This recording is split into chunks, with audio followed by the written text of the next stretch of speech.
कांच कितना खूबसूरत लगता है ना। कितना खूबसूरत होता है कांच। वहीं जब वो कांच टूट जाता है तो वो कितनी तकलीफ देता है। ये सिर्फ कांच की बात नहीं है, ये आपकी बात है। जिस तरह से जब हम एक रूहानी तौर पे सब एक हो जाते हैं ना, जब आत्मिक तौर पे सब भाई भाई बन जाते हैं ना, तो वो कांच का ग्लास पूरा एक होता है। वहीं जब हम धर्मों में बट जाते हैं तो वो कांच टूट जाता है, और टूटा हुआ कांच सिर्फ तकलीफ देता है। वहीं अगर जब वो जुड़ा रहता है तो किस तौर पे जुड़ता है वो रूहानी तौर पे जुड़ता है। रूहानी तौर पे ना तो आपका कोई धर्म है, ना कोई धर्म, सिर्फ जिस्म से बंटते हैं। हम हिंदू, हम मुसलमान, हम क्रिश्चियन, हम पारसी, हम ये हम वो। आप मर रहेंगे ना, तब भी वही निकल के जाएगी यहाँ से। कोई मरेगा ना तो वही निकल के जाएगी। बीमारी पूछ के नहीं आती है तुम किस धर्म से बिलोंग करते हो। प्यार धर्म देख के नहीं होता है इंसान को। किसी से भी, किसी छोटे छोटे बच्चे जो होते हैं ना, उन पे प्यार आ जाता है हमको। हम ये तो नहीं कहते ना कि तुम किस धर्म से बिलोंग करते हो, पहले ये बताओ तब हम प्यार करेंगे। बच्चों पे प्यार क्यों इतनी तेज खींचता है? क्योंकि बच्चों के अंदर धर्म का कॉन्सेप्ट नहीं होता है। बच्चे पाक साफ इनोसेंट रूह हैं, तो रूह जो है वो रूह को अट्रैक्ट करती है। रूहानियत में है बच्चे।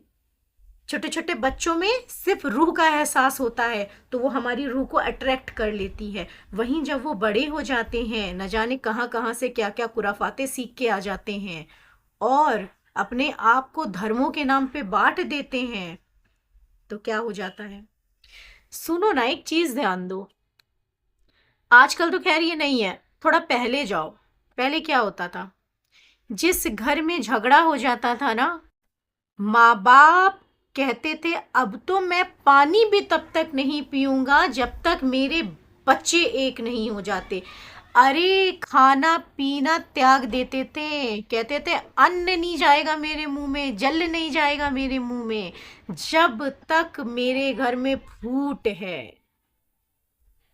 जब दुनिया के माँ बाप का ये हाल है कि था, अब तो सेपरेट कर देते हैं कि भैया सुकून से रहो, सेपरेट सेपरेट रहो। पहले वाले इतना वो था कि नहीं, फूट नहीं होनी चाहिए। फूट नहीं, फूट मनुष्यत होती है, मनुष्यत नहीं होनी चाहिए घर के अंदर। सब एक रहो। अब तो किचन भी अलग हो जाते हैं, अब सब एक रहो पहले। तो जब दुनिया के इंसानों का ये हाल था, सोचो ये रूहों का जो रब है, ये जो आत्मा के जो परमात्मा है, वो जो पॉइंट ऑफ लाइट की बिग लाइट है, उनको कैसा लगता होगा कि मैंने तो सबके अंदर लाइट डाली, मैंने तो दुनिया में लाइट से भरी रूहें डाली, तो रूहें जिस्म को लेकर के लड़ रही हैं। मेरा धर्म अफजल, तेरा धर्म ऐसा, मेरा धर्म ऐसा, मेरा धर्म वैसा। अरे किसी का धर्म नहीं कैसा, सारे धर्म को जोड़ दो रूहानियत से, सारे धर्म को जोड़ दो आत्मिकता से, निकल के वही आएगा दो चीज, एक जिस्म दूसरी रूह, एक देह दूसरी आत्मा। इसके अलावा कुछ नहीं निकल के आएगा। बाकी सब बीच के कॉन्सेप्ट्स हैं। और ये बात ना, जब कोई मर रहा हो ना, उससे पूछना। इलाज देख के नहीं लेता है वो कभी कि कौन क्या है क्या नहीं है। उस टाइम सिर्फ शिफात चाहिए होती है। उस टाइम सिर्फ होता नहीं, अच्छे से अच्छा ढूंढ करके लाओ।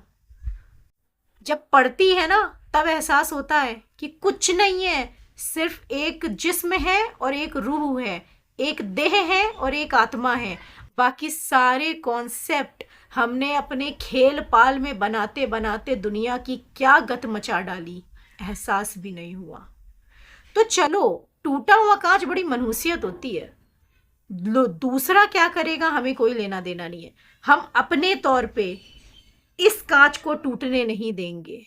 हम अपने तौर पे इस कांच को टूटने नहीं देंगे, क्योंकि टूटा हुआ कांच सिर्फ और सिर्फ खून करने का काम करता है, सिर्फ और सिर्फ तकलीफ देने का काम करता है, सिर्फ और सिर्फ चुभने का काम करता है। हम ना तो चुभेंगे ना तो तकलीफ देंगे। हम जुड़ा हुआ ग्लास रहेंगे कि जिसको वो इस्तेमाल कर सके, वो कहे हाँ यही तो बेहतरीन ग्लास है मेरा जिसको मैं इस्तेमाल कर सकता हूँ। कहते नहीं है, खुदा ने फरिश्ता भेज दिया, भगवान का भेजा हुआ कोई दूत है ये, तो वो कहें कि ये उनके भेजे हुए फरिश्ते हैं। फरिश्ता और दूत भी वो उसी को बनाते हैं ना, जो बनाने लायक हो, जो यूज़ करने लायक हो। किचन में जाते हो ना, वो ही कप उठाते हो जो साफ सुथरा होता है। जो गंदे संदे टूटे चिटके फिटके कप होते हैं कभी नहीं उठाओगे, कहोगे ये इस गंदगी में कौन पिएगा। उसी तरीके से वो भी देखते हैं, ये गंदा तो नहीं है, ये चिटका तो नहीं है, ये कुछ है तो नहीं इसके अंदर। इतना साफ रखो खुद को कि वो तुमको इस्तेमाल कर ले। उनका इस्तेमाल करना तुम्हारी जिंदगी बन जाएगी, तुम्हारा भाग्य बन जाएगा अगर उन्होंने आपको इस्तेमाल कर लिया। तो उनके इस्तेमाल होने लायक बनिए।